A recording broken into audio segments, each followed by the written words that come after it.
if you've never been to a mining conference, it's, I'll tell you, it's spectacular. And I always say when I walk in that room every year, or the convention center, my jaw drops. Just seeing the whole world coming to Toronto and looking at all our critical minerals here in Ontario that will lead the world. We're going to get shovels in the ground. I was getting pictures of excavators up in Webequie this weekend and backhoes, so they're ready to start building the road in the spring as quickly as possible. And we're going to continue investing into our infrastructure here in Ontario, the likes of which this province has never seen. It's up to $223 billion. We're upfronting as much as we can when it comes to building highways and roads and bridges and infrastructure on with the healthcare, on transit as well. So we'll keep investing because that keeps people moving, keeps jobs active. So that's our plan. We're doing everything we can to make sure that we protect the people of Ontario, protect their jobs, and protect their communities. In your statement on Friday, twice you said you'll be willing to do whatever it takes to battle against the tariffs that remain in place. How does that differ from your approach to this? Well, I don't think it differs. I think we got to create the environment and conditions for companies to come here. I just had a meeting with my Minister of Economic Development, Vic Fedeli. He's been traveling around the world. I give him all the credit in the world. I don't know how he does it. One day he's in Asia, next day he's in India. But he said the investments are still coming. They're still strong. And it all comes down to creating that condition, making sure we don't raise taxes. We have to lower taxes, which we have by $12 billion each and every single year. But our selling feature are our people. We have the most educated sector or group of people anywhere in the G7, and we have the brightest people anywhere. We have the ingenuity. We could be so self-sufficient and the wealthiest and the richest country in the entire world, but we have to create those conditions. We have to continue working with our federal counterparts and along with even our municipal counterparts. Get government out of the way, cut the red tape, cut regulations, make it easy for companies to come here and invest, because it's a competitive market we're in, not just against the U.S., but around the world. It doesn't seem like that things change so much for Ontario in terms of tariffs. You're right. Because is the last hope, or do you have a different strategy? Yeah, but you're 100% bang on that. You know, the Supreme Court, it hasn't changed, thankfully. Anything here in Ontario or in Canada, we're still keeping an eye on Section 232, but make no mistake about it, President Trump still has a lot of tools, but I think it's the walls are closing in on President Trump. No matter if you saw him lose the vote and 6 Republicans cross the floor with Congress, then you saw the Supreme Court decision. We'll see how the Senate decision comes up, but I'm going to be on the phone full steam. And later on, I think in a month or so, I'm going to do a U.S. trip with the other governors. Governors are meeting, I believe, in Salt Lake City. Another group of governors, southeastern governors, along with other premiers, will be attending Salt Lake City, but I think that's closer to June. And then there's another meeting with the governors and premiers in South Carolina that will be down representing Ontario, along with other premiers and governors, and then as well as down in Texas as well. Premier, do you think that Canada has to be prepared to walk away from the CUSMA deal altogether if it wants to have any leverage in these talks? Well, I always say, you know, no deal is better than a bad deal, but I think it's in the best interest of the American people. You're seeing inflation down there because prices are going up just because of these tariffs. And I've always said a tariff on Canada is a tax on the U.S. And I'm going to be spreading that message. Make no mistake about it. My media here is #1, but I have to get that message. I'll be going on with Wolf Blitzer on CNN. I think within the next hour, getting that message out there through CNN and other media outlets. People are listening. Down in the U.S., people are feeling the crunch. They don't see the prices going down with food and other goods. And that all has to come down to, you know, the uncertainty that he's put around the world, but he's put against his #1 customer in the world.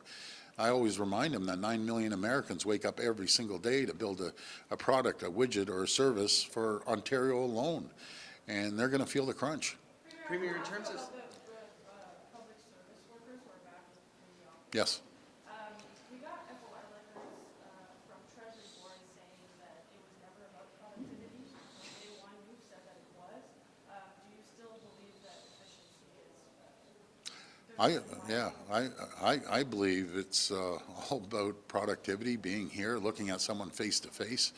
You know, maybe I'm from old school, but everyone's sitting there texting and going back and forth. I like looking at someone in the eyes and having that conversation, that broader conversation. So first of all, I want to say I appreciate the Ontario Public Service, and it's all hands on deck with them. It's faster, quicker, immediate. On every decision we make, we can't dilly-dally along anymore. When we make a decision to build X, Y, or Z, then we need to make sure we do it as quickly as possible. We're in an economic war right now, and we can't be lying back. It's not business as usual here. It's not running on government time. It's running on private sector time to make sure that we're competitive and we get our goods to market as quickly as possible. in terms of trade strategy, a bunch of countries that rushed to make deals with Trump to get the best deal they could in terms of his tariffs. It was a mistake. Ended up getting screwed because Did now they these ever? tariffs have been struck down, but they've agreed to certain things with the United States. So they're still on the hook for that. Do you think this means that Canada should not be in a rush to negotiate? Well, because it will be very likely weakened by midterms and whatnot? Yeah, I believe in not rushing this deal. You know, no deal's better than a bad deal. 2 examples. He said, you know, countries getting screwed. Japan's a good example. UK is another good example. They all rushed in to get a deal, and all of a sudden he turned on them like a rattlesnake. So we're going to be very cautious, and that's a message to the federal government. Let's make sure we have a proper deal. Let's focus on sectors as well. So let's see, again, President Trump could come back and say, we're doing a bilateral deal, or he could say we're blowing up the deal, or he could say we're extending USMCA with some irritants that they have. Well, I've mentioned the federal government. Let's start putting our irritants. They say they have 27 irritants. Well, I'm sure, God, I could come up with a few irritants ourselves. So it's very challenging right now. I just sit back some days, and I'm not the only one. Everyone in the world sits back, and how can one person, one man, create so much turmoil around the world? Not just here in Canada, around the world. It's pretty staggering. So I can't wait for the midterms. Premier, we've heard from a lot of students in recent days about OSAP, and they've taken aim at your charge that their family is making $250,000. They said they wouldn't even qualify if that was the case. They say they're not making, day basket weaving courses, but they are worried about affording their post-secondary schooling under these changes. Have you heard from them, and are you going to change your mind on this? Yeah, no, I've heard from a lot of students messaging me, and I appreciate their messages. Some are pretty nasty, but some are very professional, and this comes down to, we've invested a record amount in the country, in the province, never been invested to a tune of $7 billion. I'm going to repeat that number, $7 billion each and every single year moving forward. We're investing into our colleges and universities. But, when you take a course, you have to look at in-demand jobs, something that we can drive our economy. And it's not a God-given right to take taxpayers' money. It's a God-given right to get your college degree and university, but you can't come back to the taxpayers and say, yes, I got a lot of baskets, by the way, message to me, but people thought I was joking. There's actually a basket weaving course at Carleton. And when I tell people that, and I talk to a lot of people, they said, no, we aren't in favor of funding that. People want to see a return on their investment. Focus on in-demand jobs because we need you. You're the next generation. And yes, you have the right. God bless you. You want to pick any course, go for it. But don't come out, 3 or 4 years later and say, well, I don't have a job. Well, very simple. You didn't focus on, key economic growth areas. Premier, sorry, just to follow up, what is in demand when you have these? In demand, I'll tell you what's in demand off the top of our head. Trades are one of them. Healthcare is another. Engineering is another. Nuclear, critical minerals, just to name a few. Manufacturing. And it's funny, when I get these messages, I look through it and I'm thinking, I'd hire this one, I wouldn't hire this one. Hire this one, wouldn't hire that one. It's very, very simple. Folks, you can go to school, and I'm the biggest proponent of go out and get an education. Get a college degree, get a university degree, get a skilled trades degree, and go out there. It's the lightest luggage you're ever going to carry.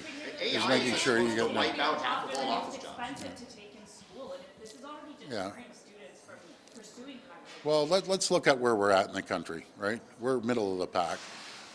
We're more generous than BC. We're more generous than Alberta. We're more generous than Saskatchewan, because you have to look at across the country. We're middle of the pack right now. We're investing a tremendous amount into the colleges and universities. Again, $7 billion. It's not like we're cutting investments in colleges. We're doing the total opposite. We're investing more money to make sure we stabilize the sector. And I just encourage every single student, make sure you look at core economic priorities of the country, core economic priorities of the province. You are taking tax dollars, and you have to be held accountable when you take tax dollars. It's not a freebie anymore. Money doesn't grow on trees. So we're still going to take care of the most vulnerable. And it's not just us. Let's look at the federal government on the international students. That threw a hand grenade in the whole system. That was a disaster as far as I'm concerned. And then you have to look at the colleges and universities. They have many grants. They have many scholarships available since we've given them more money. And yes, the feds still have some opportunities to get funding. We have opportunities to get funding. So I just encourage everyone, go to college, go to university, skilled trades, and maybe some kids aren't cut out for it. Go out there and find gainful employment. There's still gainful employment out there in certain sectors. I hear it every day from employers. Premier, a lot of your policies are driven by affordability. You've made it a big part of your brand. But the changes to OSAP mean that students now are going to be graduating saddled with tens of thousands more dollars in debt than under the previous system. So how do you square that with your mantra? Well, what I would do, you got to look at it as an investment in their education, which we're investing in our education. We're still subsidizing colleges by $7 billion. But you got to go out there, and if you get an in-demand job, keep in mind you won't have to pay back the loan for 4 years, and then 6 months after you don't have to pay it back. But get a job, get an education that you can get a job. If you get an education that there's no jobs out there, this is a no-brainer. So focus on that, and you'll be able to pay back any loans. Folks, let's keep in mind, we still have one of the lowest education costs anywhere in North America, anywhere. And we're comparable, again, the middle of the pack of all the other provinces. We're equal to Manitoba. So I'm, Last question. yeah, no, I'm going to continue sitting down with my minister and seeing any way we can to help the students. I appreciate the students, and again, they're going to be our future. So I want them to be focused on key economic drivers. It's pretty common sense that if you want to get a job when you get out of college or university, focus on where you see in-demand jobs. That's what we need to focus on. Another question? Last one. Premier Smith's Yeah. referendum on immigration, what do you make of that? If critics say it's scapegoating to this, what do you make of her voting with voters on this issue? Well, Premier Smith, I talked to her over the weekend, but that's going to be her decision. I'm focused on Ontario right now. I've always said, and I've never changed my mind, when it comes to immigration, we need skilled immigration. We need economic immigration. So if you have a skill, please come to Ontario. We need more skilled workers. We need smart economic drivers as well. And I've mentioned to the Prime Minister, and all the premiers agree, you bring people over, you get them trained up for 2 years, and companies rely on them, and all of a sudden you get them and you ship them off. Well, that's not good for the economy. It's not good for our GDP. So my number one priority is making sure people here in Ontario get employed. Our colleagues in Ottawa are wondering if you've been in touch with federal officials about what's happening in Mexico, or any Ontarians stranded in Mexico that you have heard of or have reached out to your office. No, I haven't had a conversation, but we're there. Anything that people of Ontario need, I highly recommend. Don't go to Mexico. I highly recommended that before this happened, and just focus on getting home. Anything they need or the federal government needs, we're there for them to help them get out of there. But that's pretty unstable when you're taking out drug cartels and all of a sudden they're hitting back against tourists and everyone else. It's, in my opinion, it's not a stable country right now. Don't go there, and maybe pick an island somewhere or here in Canada to manage it. Last one. Multiple school boards have now written to the ombudsman asking for a review of potentially getting rid of trustees. Do you think that's something the ombudsman should be looking into? What do you think? Well, that's up to the school boards. All I know, there's a lot of waste in school boards, and I talk to endless teachers. I just talked to one yesterday, and I just wanted to thank them for the great job the educators are doing and the teachers are doing. But I have yet to meet one teacher that likes school boards, because how it works, folks, we give the school boards money, they distribute the money, and especially when you talk to, I was in one of those dollar stores the other day, and there's teachers buying pens and paper, and mostly under the 8th grade. And that's frustrating. We're putting an end to that. I know Minister Calandra is going to make an announcement, hopefully sooner than later, that each principal I hear gets $300. When I talk to the teachers, they're saying they don't even see it. So we're going to make that change, and it's going to be a very, very positive announcement for the frontline educators. And again, I always tell them, like, I wouldn't be able to do their job. They're under a lot of pressure in the classroom, but we're going to continue investing in our education system. Thank you. That's it. Is your Thank you, government everyone. planning- That's it. Is your government planning any legislation? Hold on, who wants to go? Last question. I got. Your education minister should get rid of it. Well, we're sitting down and discussing that, and we'll see when we move forward. But I just want to fix the school boards. There's a lot of waste of taxpayers' money, and we see it. And the best information we get is from the frontline teachers that call us up, and I direct them over to the minister. And the information we get is very valuable. So to all the educators, continue sending us information, and we're going to hold the school board's feet to the fire. But I want to thank everyone. Last one. We gotta go. Okay. Thank you, everyone. Thank you. See? Thank you. Listen to the boss. What can I do? Anyways, thanks, everyone. Thanks, Brad.